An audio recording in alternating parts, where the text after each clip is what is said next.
So, what can I say? The name is on the panel of the channel. Some of you may know that name. Some of you may have heard my talks on the internet, which run into the hundreds, talks and interviews. Some of you may have read my books. What I have to say now can be taken without knowing anything about me at all.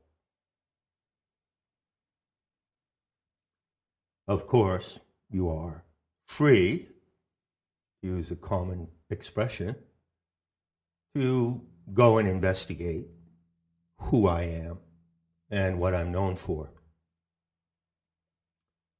But I can assure you that who I am is not the principal question to ask. Have you ever asked yourself that question? Who am I? There was an Indian philosopher named Ramana Maharshi who based all of his teaching on that question. He considered that to be the ultimate question that anyone could ask. And he announced to the world that he knew the answer to that question, and it was the same answer for everyone. So Ramana Maharshi is famous to this day for his teachings that are an expression, which are an expression of the ancient Vedic wisdom of India. And according to that body of wisdom, the answer to the question, who am I, is God. So the point, the outcome, the takeaway of that teaching is the same for everyone. The ultimate identity of every conscious human being is the consciousness of God, according to that school, according to that tradition. Now, I take issue with that venerable formula of ancient wisdom, but I'm not going to go into that here. The point of this talk is to address what I consider to be a far more intriguing question, a far deeper question, a far more productive question. And what is that question? What am I? And what are you? What are you? Now that question is a key that can open a view of life like nothing else. And so I'm going to pursue that question right here and right now. There are two approaches to that question, two ways to answer it. And that distinction goes back to a formula of anthropology and mythology, the formula of the sacred and the profane. So the sacred and the profane is a meme, and it's a very big deal. Many things have been written and said about it. The answer to the question, the short answer to what am I, is the profane answer. That is to say, the mundane and conventional answer. And in my case, the answer is, I'm a writer, I'm a teacher, and my career defines me as a comparative mythologist. That's what I am. I'm a comparative mythologist. Short answer. Next comes the long answer. And that is the answer in the context or perspective of the sacred.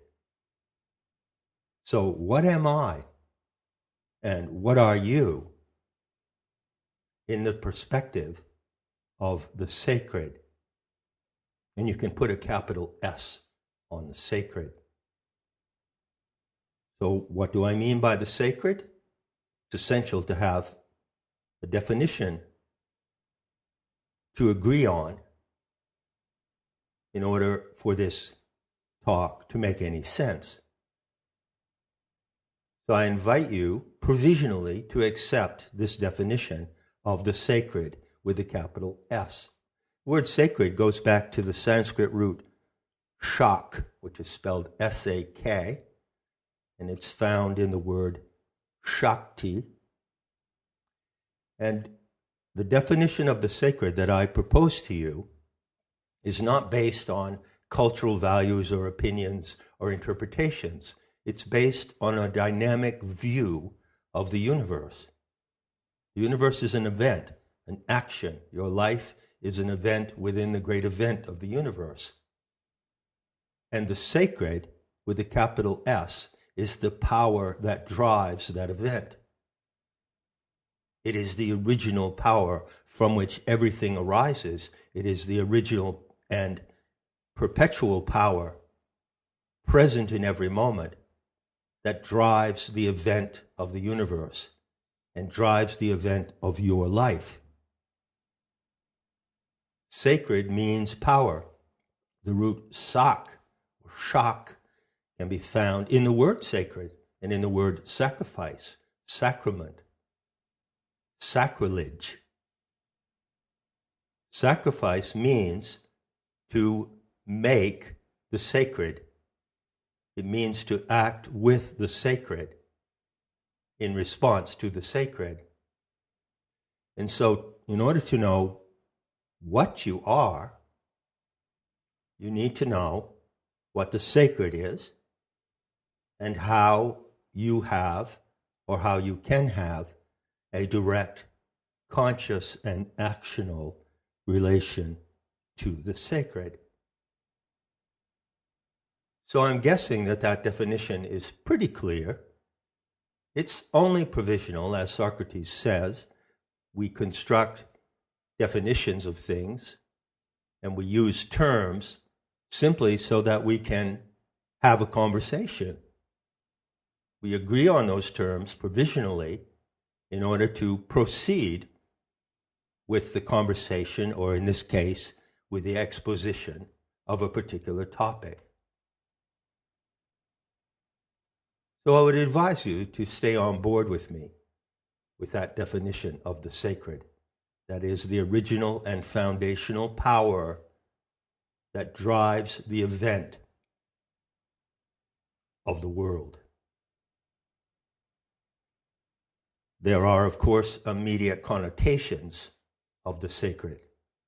I presented a denotation, and there are connotations that immediately arise, such as the supernatural, the transcendent, the absolute, and so forth. There's no need to be concerned with those right now. That definition is sufficient to hold the course in what I'm going to say and what you're going to hear. In the course of my work in creative mythology, which, by the way, spans a lifetime, I would say it goes back to the 3rd or 4th grade, when I was about 10 years old, and I discovered a children's picture book about the discovery of the grave treasures of Tutankhamun. So the first subject in mythology that came to my attention as a child was Egyptian mythology. The work of a comparative mythologist is to survey and compare all the myths from all the cultures of the world in all times, but especially, of course, in ancient times, since most of the received material, most of the surviving evidence of mythology comes out of ancient cultures. The creative mythologist makes an inventory of all these myths and takes note of the themes that you find in these myths. And there are a number of themes, a limited number of themes, which may also be called mythemes, that recur in different myths from around the world. And these themes appear in different ways, but they also appear in similar ways. So you have the concept of parallel myths. For instance, the theme of the flood can be found in many mythologies. Likewise, for the theme of twins, upon which I've written a book, or the theme of the hero, the theme of the goddess, and several others. There's a finite number. In addition to the content of world mythology, the comparative mythologist takes great interest in the different genre, different types of myths. My purpose here is to direct your attention to one particular type of myth. This is called Oneiric myth. O-N-E-I-R-I-C.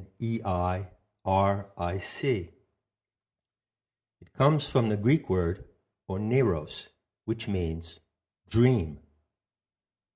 So there is a genre of myths that describe reality as a dream. Not all myths do this. It's a special genre. And I might say, it's a rather elite genre. The examples of Oneiric myth stand alone in a category that has properties different from all other genres. What are some examples of Oneiric myth? Well, there is the Hindu myth of Vishnu, the dreaming god. That myth states that the god Vishnu actually dreams events, dreams entire worlds, civilizations, planets, planetary systems. Another expression of Oneiric myth can be found in the saying of the San Bushman of South Africa. There is a dream dreaming us. You find the same expression among the Aborigines of Australia in their concept of the dream time, or the old stone time, the Alcharinga. In the worldview of the Australian Aborigines, the very landscape they inhabit, the rivers, streams, the mountains, great plains in the sky, all that landscape, material, physical landscape, is a dream, and they wander about in the landscape of the dream. Another example comes in the tribal lore of the Huitito Indians of Colombia. They actually have a word for the world dream, which they call Nainema. Nainema. When they say Nainema, they assert that they are living in a dream world. So there you have 4 examples of Oneiric mythology. A few others could be cited, perhaps, but I want to impress upon you the fact that this genre of myth is relatively rare, relatively small, a small sampling of the entire repertoire of world myth. There is one other example in that genre, which is the paramount expression of Oneiric mythology. I'll get to what that is in the course of this talk. Now, if you can accept the fact, and it is a fact, that Oneiric mythology exists, and if you can regard it, as it ought to be regarded, as a genuine expression of the creative imagination of humanity, it brings you to a question. It begs the question. Well, if the world is a dream, the world event, including my life and my identity, is a dream, who is the dreamer? Big question, isn't it? I can assure you, at the moment the question comes up, that you are not the answer. The premise of Oneiric mythology, in all its variants, asserts that you, the experient in the dream, are not the dreamer. So what are you? You are not the dreamer. You are the actor in the dream of the dreamer. An actor, a character, as if you were, say, a character in a novel or in a movie. So there, in an inceptive concept, an inceptive formula, is the answer to the question, what am I? And the answer to the question, what are you? The answer is the same for everyone. We are all actors, characters in a dream. And we are not the ones who are dreaming that dream. So you are not the dreamer of your own life. This is a proposition inherent in Oneiric mythology. You can call this the leading proposition. Now, if you contemplate the leading proposition for just a moment, you might see how it leads immediately back to the topic of the sacred. The sacred is the power source of everything. Therefore, it must be the sacred that is the source of the dream. The sacred is the dreamer. You could say God, by whatever name you might attach to the concept of God, is the dreamer. Whatever it is, whatever you choose to call it, there is an ultimate power, Shakti, at the source of the world dream.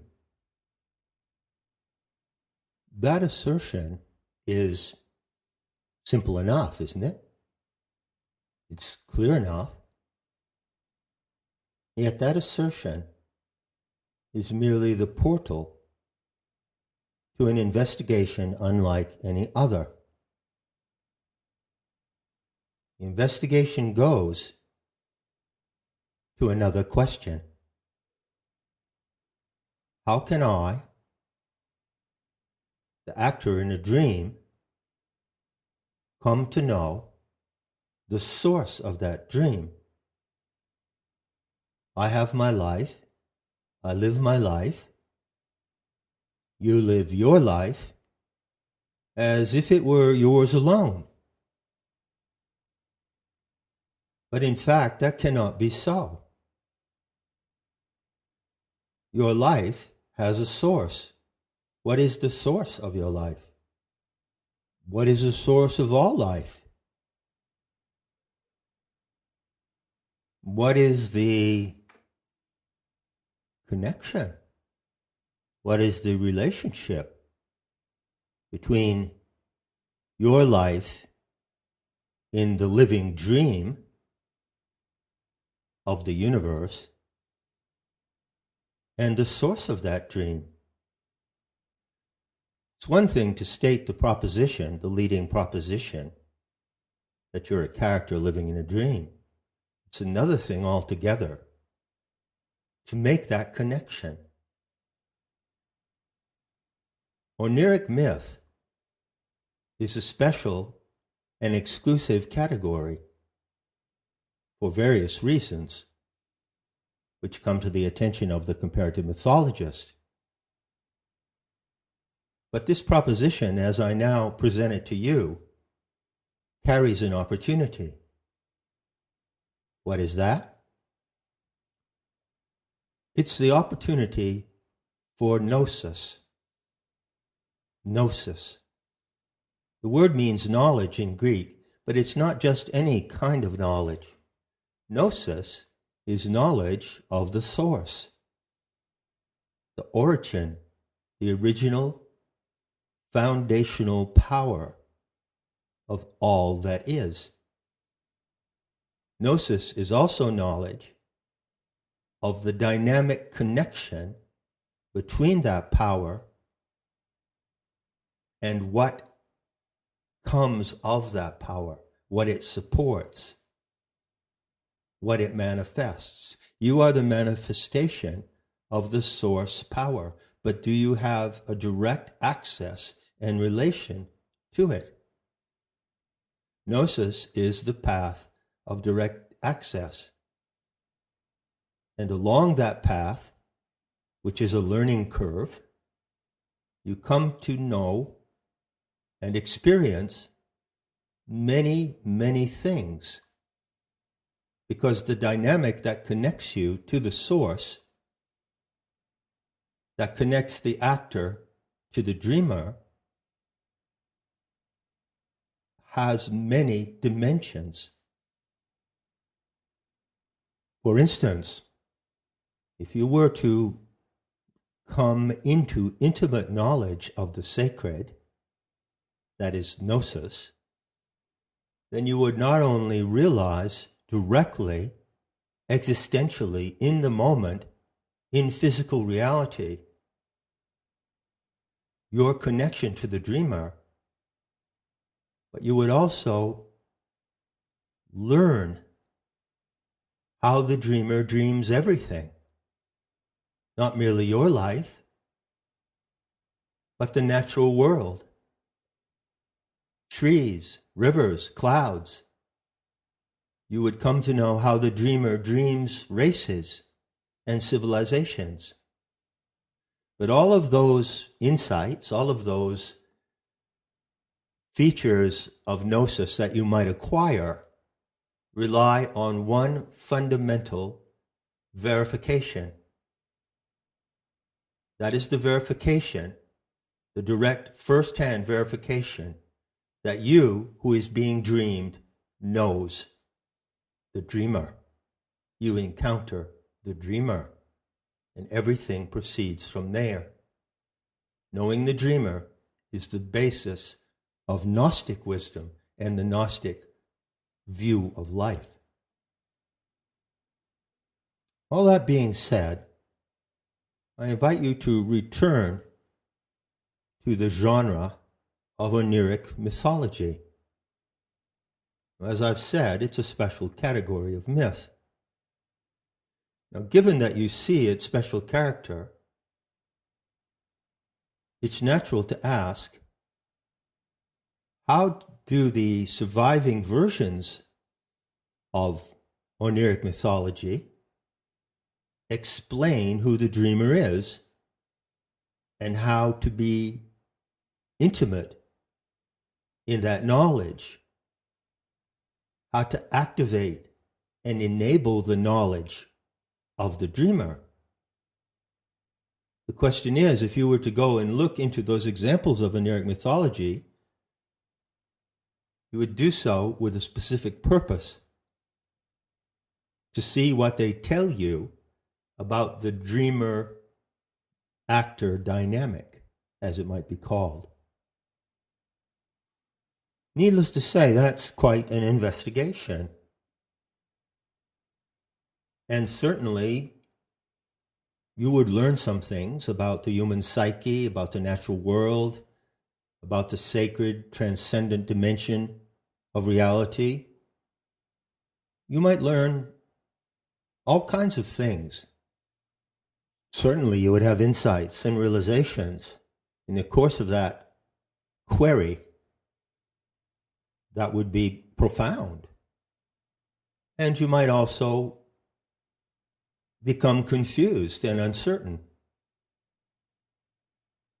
I can assure you that were you to undertake that investigation, you would find that none of the surviving versions of Oneiric myth provide the essential truth. As a matter of fact, there is only one example of Oneiric myth that does reveal the profound and ultimate truth about the world dream. Only one. Needless to say, that is a unique myth, and I can assure you that it is a most sophisticated one as well. It is complex and sophisticated. To learn that myth and apply it in your life takes determination. Without discipline, it is impossible to master the gnosis of the living dream, so that you become an actor who knows, first of all, what you are, and going deeper, who comes to know what is your role. What role do you play in the dream? What role do you play in the consciousness of the dreamer? Now, if you had a part in a movie, or if you were a character in a novel someone wrote, it would be clear that you have a role in the story. An actor in a film, starring actor, who doesn't know his or her role in the film, is not going to deliver much of a performance, right? So for you to perform at the optimal of your ability, the highest expressions of your talent and your passion, for you to achieve that level of performance in life requires a deep and intimate knowledge of the dreamer and how the dream event operates. This paramount example of Oneiric mythology, which stands completely alone, has to be appreciated and valued on the recognition of what it offers to you. So what does it offer that no other mythic scenario can offer? It offers you entrance and engagement with that dreaming power of the source. It offers the opportunity to bond your power with the source power. consider the fact that you are living right now, in the moment that you hear these words, due to the life force that sustains you. You draw upon that life force to live. When that life force is exhausted, you no longer live. But how did you acquire that life force that sustains you in this very moment? It's given to you by the source, and it is sustained continually at every moment by the source that gives it to you in the first place. So once again, stop and reflect on where the leading proposition takes you. If you play it out, just play it out. Doesn't involve complex metaphysical questions, doesn't involve theology, doesn't involve any profound statements about the nature of reality, does it? Leading proposition is right there in your face, in the fact of being alive. But in the profane way of life, the connection to the sacred is lost. So people live out their lives, they expend the life force given to them without ever considering how they might take that life force back to the source and bond with the power that gives life. But that is possible. It is possible to do that. And the framework for doing that is this one singular and paramount Oneiric myth. Well, having said all that, I invite you to return to my definition, in the profane sense, of what I am. I'm a comparative mythologist. And all through my lifetime of study, I have been led to one outstanding question. Where is that myth to be found? Where is that unique myth to be found? How could you find it if you were a comparative mythologist? Well, obviously, you have to make the inventory, don't you? First, you look at the total collection, the total compilation of world myths. Then you select out of it those examples of Oneiric myth, and then you look into those examples to find the most profound and instructive case. And what happens if you undertake that investigation? Well, I can share with you my conclusion. It is extremely difficult to find that case. There is a set of source books, reference books, basic to the field of comparative mythology. And everyone who enters the field must know these volumes by heart. The title of the set is The Mythology of All Races. It was published in 12 volumes in the first part of the 20th century. The mythology of all races presents exactly what the title states. So there are different volumes dedicated specifically to the mythology of specific races. We have Japanese, Egyptian, Chinese, Oceanic, Teutonic, Slavic, and others. Now, when you look at this entire collection with the question in mind, where is the ultimate Oneiric myth? Guess what happens? It's not in there. Now that exclusion itself is a remarkable fact. Naturally, one has to wonder, it appears there's a myth that's missing. What is the myth that's missing? And why is it missing?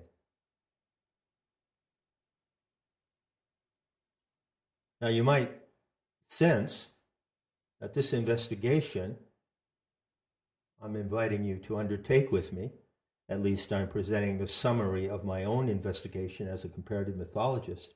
This investigation runs in a particular direction. It raises a difficult problem. Once you see that the myth that's missing is the only myth that fully and profoundly explains the relation of the actor to the dreamer, well, you have to wonder, how come it's missing? And by the way, lest I have said something confusing, let me clarify. To say that the myth is missing is not to say that it is absent, that it is not there. What I mean is that it's missing from the compilation of all the myths of the world, but it can be found somewhere.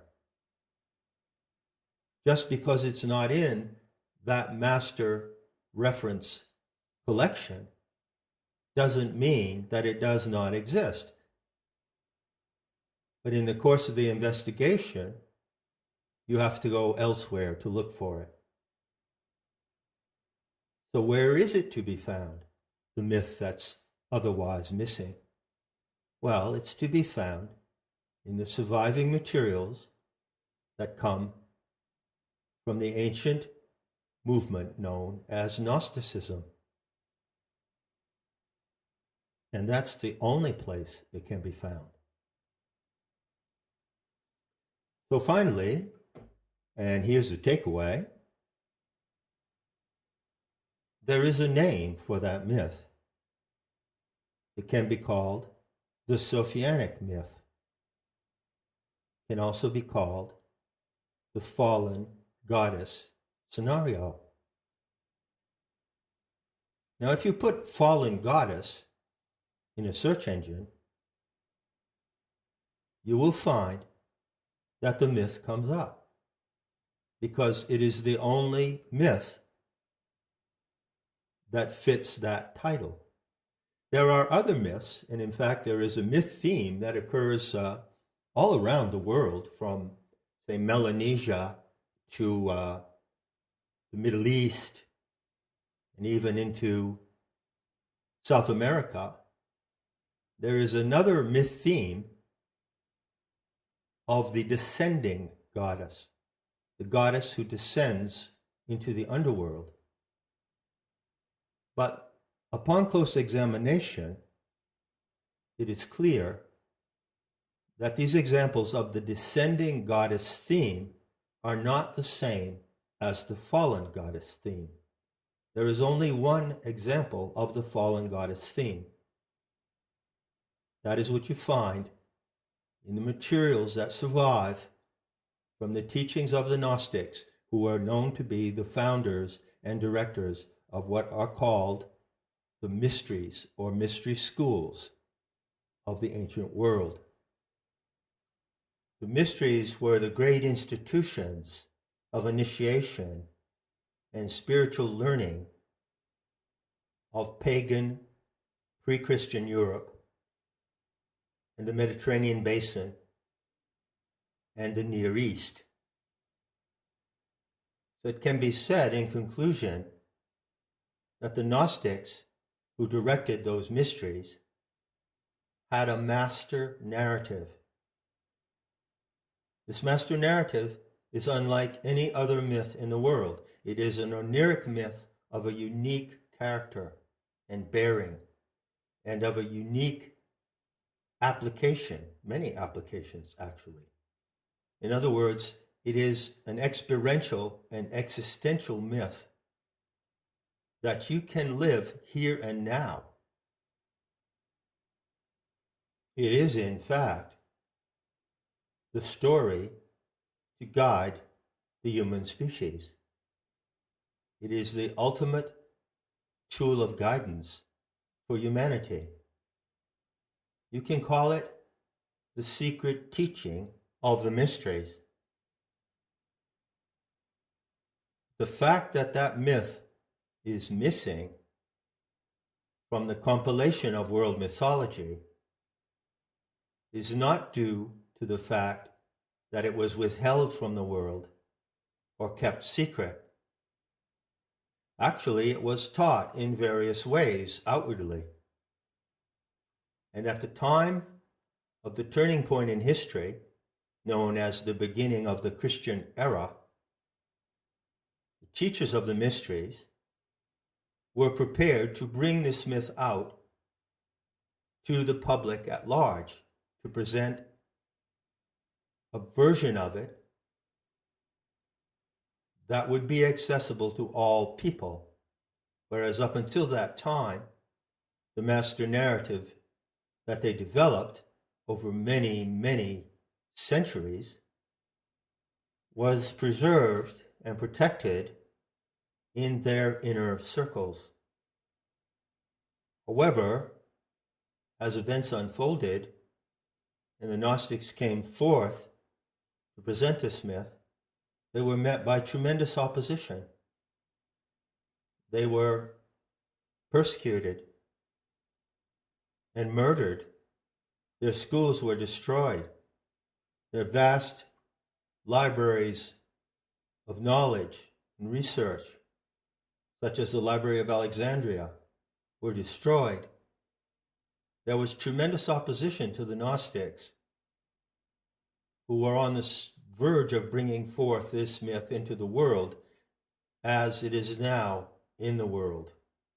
Finally, it is in the world due to the fact that it was recovered and restored. So something that belongs to all humanity, you could say the birthright of the human species, was lost for about 2,000 years. But it's not lost any longer. You can find the introduction to this myth and the orientation to it on sophianicmyth.org. You can also receive the current rendering of this myth in 9 episodes through that platform.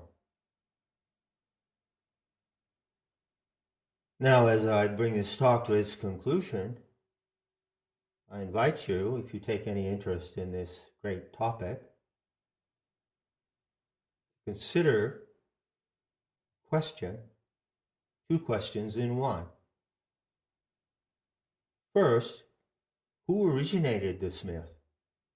What people? What race? And second, how come this myth